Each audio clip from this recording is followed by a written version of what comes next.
নমস্কার বন্ধুরা, আজকে আমরা এই ভিডিওতে আলোচনা করব সেন্ট্রাল গভর্নমেন্টের পক্ষ থেকে চালু করা পিএম স্বনিধি যোজনার ব্যাপারে।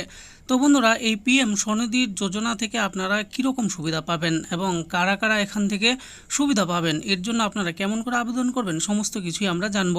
বলা হয়েছে পিএম স্বনিধি যোজনা, আধার কার্ড দিয়ে সরকারি লোন নিন, 5 থেকে 50,000, কোনো গ্যারেন্টার লাগবে না। তাহলে আসুন দেখে নিই এই ব্যাপারে। বলা আছে যে পিএম স্বনিধি যোজনা ভারতের কেন্দ্রীয় সরকারের পক্ষ থেকে চালু করা হয়েছে এমন একটি প্রকল্প যার মাধ্যমে প্রতিটি গ্রাহকের ব্যাংক অ্যাকাউন্টে ঢুকে যাবে 50,000 টাকার লোন। নিজেদের ছোট বড় ব্যবসা শুরু করার জন্য এই লোন খুবই গুরুত্বপূর্ণ।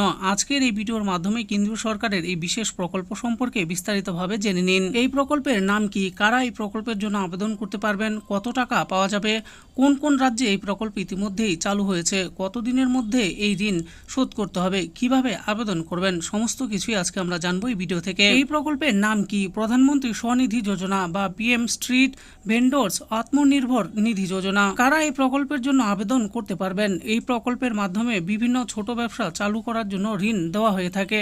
দেশের যে সমস্ত বিক্রেতারা রাস্তার পাশে বসে অথবা বাসে ট্রেনে ঘোরাঘুরি করে মানুষের কাছে স্বল্প দামে প্রয়োজনীয় পণ্য বিক্রয় করে থাকেন, তাদের আর্থিক সহায়তা করার জন্যই মূলত এই প্রকল্পের সূচনা হয়েছিল। রাজ্যের বিভিন্ন ফেরিওয়ালা, চা বিক্রেতা, ফাস্ট ফুড বিক্রেতা, সবজি বিক্রেতা সকলেই এই প্রকল্পের মাধ্যমে অল্প সুদে ব্যবসা চালানোর জন্য ঋণ নিতে পারবেন।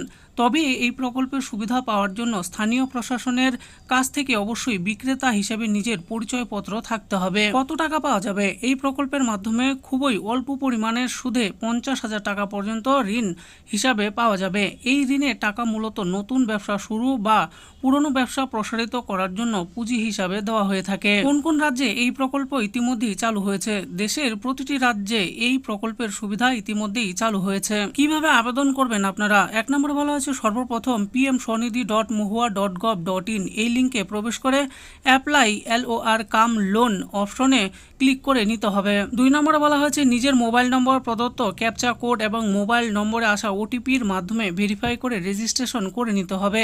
3 নম্বরে বলা হয়েছে এরপর মোট 4টি ধাপের মধ্যে প্রথম ধাপে আপনাকে নিজের ভেন্ডার ক্যাটাগরি বাছাই করে নিতে হবে এবং নেক্সট অপশনে ক্লিক করতে হবে। 4 নম্বরে বলা হয়েছে এর পরের ধাপ হলো ফিল অ্যাপ্লিকেশন ফর্ম।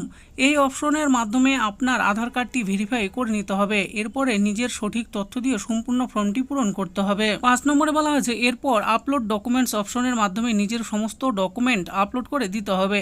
6 নম্বরে বলা হয়েছে এরপর সর্বশেষ অপশনে থাকা সাবমিট অ্যাপ্লিকেশন অপশনটি ক্লিক করে অ্যাপ্লিকেশন সম্পূর্ণ করতে হবে। কতদিনের মধ্যে টাকা শোধ করতে হবে? এই লোন সাধারণত দেওয়া হয়ে থাকে 1 বছরের মেয়াদে।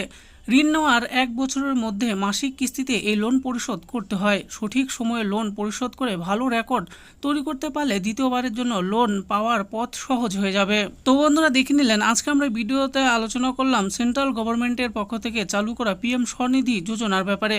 তো এই প্রকল্পের মাধ্যমে আপনারা কিন্তু লোন নিতে পারবেন। তো কারা কারা এই প্রকল্পের জন্য আবেদন করতে পারবেন, কিভাবে আবেদন করতে হবে এবং কতদিনের মধ্যে লোন পরিশোধ করতে হবে, সমস্ত কিছু এই ভিডিওতে আমি বলে দিয়েছি। আশা করি ভিডিওটি আপনাদের ভালো লেগেছে। আর এই ভিডিওটি যদি আপনাদের ভালো লেগে থাকে তাহলে অবশ্যই একটি লাইক করবেন।